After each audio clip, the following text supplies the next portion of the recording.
August 16th, 1977, 2:30 p.m. Graceland's phone rings in a modest apartment in Memphis. A woman picks up, her hands trembling as she hears that unmistakable voice. Slurred, desperate, barely recognizable. "I need help," Elvis whispers. But this wasn't Priscilla. It wasn't his doctor. It wasn't even one of the Memphis Mafia. The person on the other end of Elvis Presley's final phone call was someone the world had forgotten existed. Someone who knew secrets that died with the king that very afternoon. What she heard in those last moments would haunt her forever, and what she revealed decades later would shatter everything we thought we knew about Elvis's final hours. Nancy Clark wasn't supposed to answer the phone that day. She was Elvis's second cousin on his mother's side, a connection so distant that most biographers never even mentioned her name. While Elvis lived in the mansion on the hill, Nancy worked double shifts at a downtown diner, struggling to make rent in a one-bedroom apartment that smelled of cigarette smoke and broken dreams. They'd grown up together in Tupelo, Mississippi, running barefoot through dirt roads, sharing stolen candy bars, singing gospel songs on Gladys Presley's porch. But fame had built walls between them, walls made of gold records, movie contracts, and an army of handlers who decided who could and couldn't reach the king. Nancy hadn't spoken to Elvis in nearly 4 years when her phone rang that Tuesday afternoon. She'd just gotten home from the morning shift, her feet aching, her uniform stained with coffee and ketchup. The phone's shrill ring cut through the silence of her empty apartment. She almost didn't answer. Something told her to pick up anyway. "Nancy." The voice was thick, struggling to form words. "Nancy, is that really you?" She recognized him immediately, despite the years, despite the pain in his voice. "Elvis? My God, Elvis, is that you?" What happened next would change everything she thought she knew about her famous cousin. The man on the other end of that line wasn't the Elvis the world knew, the hip-swinging rebel, the movie star, the Las Vegas legend. This was someone else entirely. This was the boy from Tupelo, scared and alone, reaching out to the only person he thought might still remember who he really was. "I'm in trouble, Nancy," he whispered, his words slurring together. "Real trouble this time. I don't know if I can. I don't know how much longer." Nancy's heart raced. She'd read the tabloids, seen the concert photos where Elvis looked bloated and lost, heard the rumors about pills and paranoia, but hearing his voice, so weak, so defeated, made it devastatingly real. "Where are you? Are you at Graceland? Elvis, do you need me to call someone?" "No." His response was sharp, almost panicked. "Don't call anyone. They don't understand. Nobody understands, except I remembered you, Nancy. I remembered when we were kids, when things were simple, when I was just me." Nancy sank onto her threadbare couch, the phone cord wrapped around her finger. Outside, Memphis traffic hummed its usual melody, oblivious to the fact that inside this forgotten apartment, the king of rock and roll was making his last confession. "Do you remember the promise we made?" Elvis asked, his voice drifting in and out like a radio signal fighting through static. "Under your mama's magnolia tree?" We must have been, what, 8? 9? Nancy closed her eyes, and suddenly she was there again. Mississippi summer heat. The smell of magnolia blossoms so sweet it made you dizzy, and a skinny boy with dark hair and dreams too big for Tupelo. We promised we'd always tell each other the truth, she said softly. No matter what. That's right. She heard him take a shaky breath. Everyone else. They all want something, Nancy. They want the Elvis they created. The colonel wants his money. The guys want their paychecks. Even the people who say they love me. They love what I can do for them, but you knew me before. Nancy's throat tightened. Elvis, what's happening? Why are you calling me now, after all these years? Silence stretched between them, filled only by his labored breathing. When he finally spoke again, his words came out in a rush, desperate and raw. I'm dying, Nancy. Not someday, now. Today. I can feel it. My body's shutting down. I've been taking so many pills I can't remember what day it is half the time.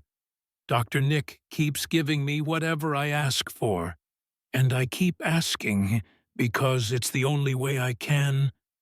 The only way I can make it stop. Make what stop? The noise, the pressure, the feeling that I'm trapped inside this thing I've become. You know what's funny? He laughed, but it was a hollow, broken sound. I've got everything a man could want. Money, fame, women throwing themselves at me everywhere I go. And I've never felt more alone in my entire life. Nancy gripped the phone tighter, tears streaming down her face. This wasn't how it was supposed to be. Elvis Presley wasn't supposed to be broken. He was supposed to be invincible, eternal, larger than life itself. I need to tell you something, Elvis continued, his voice dropping to barely a whisper. Something I've never told anyone. Something that's been eating me alive for 20 years. Nancy's pulse quickened. What is it? My mama, Gladys.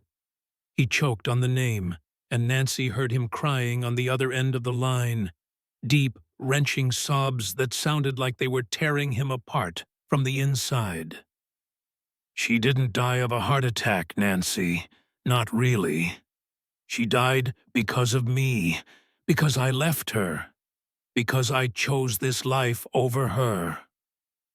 Elvis, no, that's not. It is true. His voice rose, desperate and anguished. She begged me not to go to Germany. She told me she had a bad feeling, that something wasn't right. But I went anyway.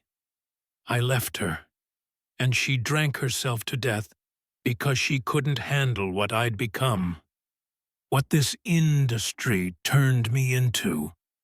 And I've been killing myself ever since, trying to, what? Join her, punish myself? I don't even know anymore. The raw honesty in his confession hit Nancy like a physical blow. She'd always known Elvis worshipped his mother, that Gladys's death in 1958 had shattered something fundamental in him. But she'd never understood the depth of his guilt, the way it had poisoned everything that came after. There's more, Elvis said, his voice steadier now, as if the confession had given him a moment of clarity. Things the world doesn't know. Things they'll never put in those books. They're gonna write about me after I'm gone. Nancy wiped her eyes with the back of her hand. You don't have to. Yes, I do. That's why I called you. You're the only one left who remembers the real me, the only one who might understand. He paused, and Nancy heard papers rustling, then the click of a pill bottle opening. Her stomach clenched. Elvis, please don't take any more pills. Whatever you're going through, we can— It's too late for that, honey. Way too late. But let me talk, okay? Just let me get this out while I still can. Nancy nodded, even though he couldn't see her. Okay, I'm listening. You know why I really went into the army? Everyone thinks it was patriotic duty, right? That I wanted to serve my country like any other man. But the truth is, the colonel made me do it. He said if I didn't, they'd dig into his past, find out he was an illegal immigrant who'd been lying about his identity for decades. He threatened to disappear, take all his connections with him, leave me with nothing. So I went. And while I was gone, Mama died. I traded my mother's life for my career, Nancy. How do you come back from that? The bitterness in his voice was palpable. Decades of resentment compressed into those few sentences. Nancy had heard rumors about Colonel Tom Parker's mysterious past, but she'd never imagined it had been used as leverage against Elvis. And Priscilla, Elvis continued, his voice breaking again. Everyone thinks I'm the villain in that story. And maybe I am. But nobody talks about how she was 14 when we met. 14. What kind of man does that? What kind of man brings a child into this circus and expects her to survive it? I loved her. God help me, I did. But I also destroyed her innocence. I turned her into something she was never meant to be. And now she's gone.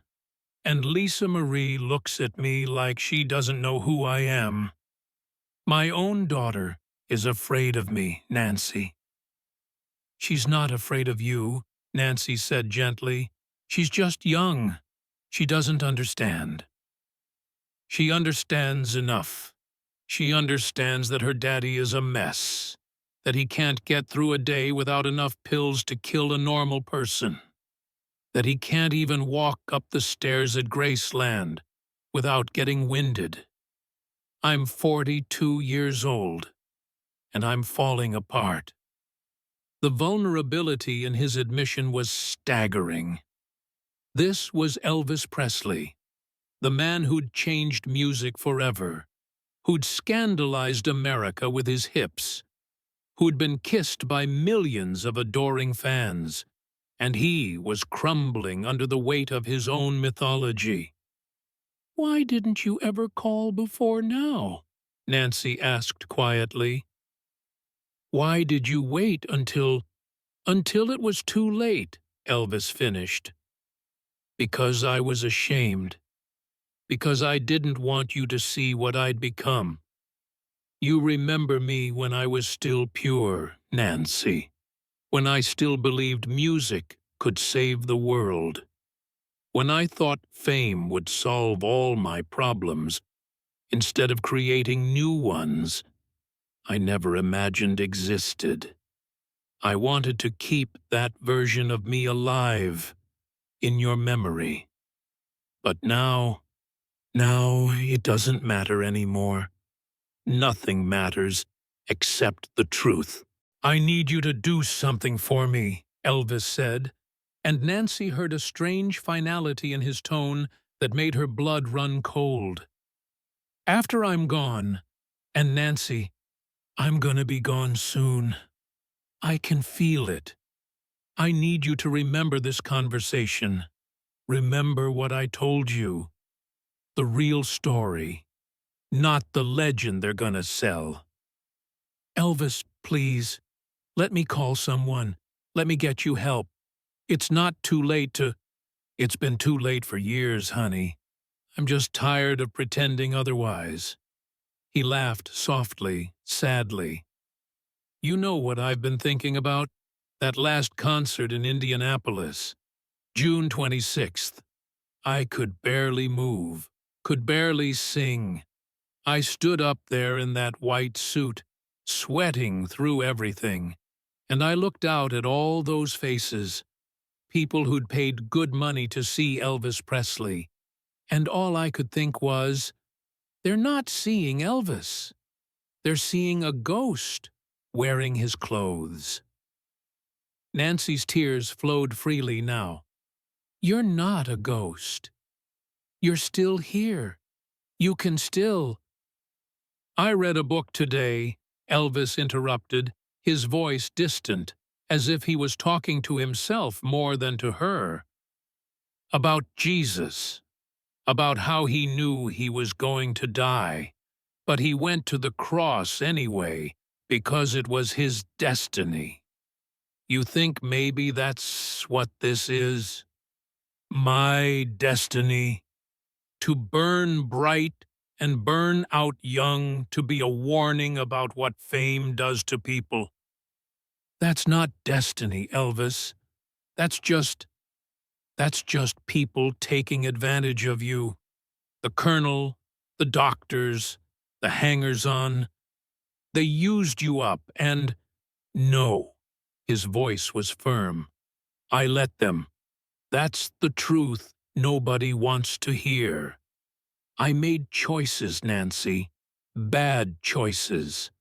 I took the pills. I ate too much. I stayed in this golden cage when I could have walked away. I own this, all of it. The acceptance in his voice was somehow more heartbreaking than the despair had been. Nancy realized she was listening to a man who'd already said goodbye to life, who was just waiting for his body to catch up with his mind. "What do you want me to do?" she asked, her voice barely above a whisper. "What do you want me to remember? Remember that, underneath all of it, the jumpsuits, the mansion, the colonel's manipulation, the pills, the divorce, the decline, there was still that kid from Tupelo who loved his mama and wanted to make people happy with music. Remember that I tried. I really did try to be good, to be worthy of everything I was given. I wasn't strong enough." "You were stronger than anyone I ever knew," Nancy said fiercely. "You changed the world, Elvis. You gave people joy. That matters, that will always matter." "Maybe," he sighed, a long, exhausted sound. "I should go, Nancy. I'm so tired, more tired than I've ever been, but thank you. Thank you for answering, thank you for listening, thank you for remembering who I was before I became this." "Elvis, wait. Goodbye, Nancy. Take care of yourself. And if you ever tell this story, and honey, I think you should, when enough time has passed, tell them I loved them. All of them. The fans who made me who I was. Tell them I'm sorry I couldn't be what they needed me to be at the end. Tell them—" His voice trailed off, and Nancy heard something drop, a muffled thud. Then silence. "Elvis? Elvis!" She was screaming into the phone now, standing up, her whole body shaking. "Elvis, answer me, please!" But there was nothing, just the hollow echo of a disconnected line, and the terrible certainty that she'd just heard the last words of the king of rock and roll. 5 hours later, the news broke. Elvis Presley had been found dead in his Graceland bathroom. The official cause: cardiac arrhythmia. The real cause: everything that phone call had revealed, and more. Nancy never told anyone about that conversation. Not for decades. She kept that promise under the magnolia tree, protecting the truth until enough time had passed that it could finally be heard. Nancy Clark passed away in 2019 at the age of 84. In her final interviews, she finally shared the story of Elvis's last phone call, a conversation that revealed the man behind the myth, the pain behind the persona, the truth behind the legend. Her testimony changed how we understand Elvis's final day, adding a layer of tragedy and humanity to a story we thought we knew. What secrets do you think Elvis took to his grave? Share your thoughts in the comments below. And if this story moved you, share it with someone who needs to remember that even legends are human.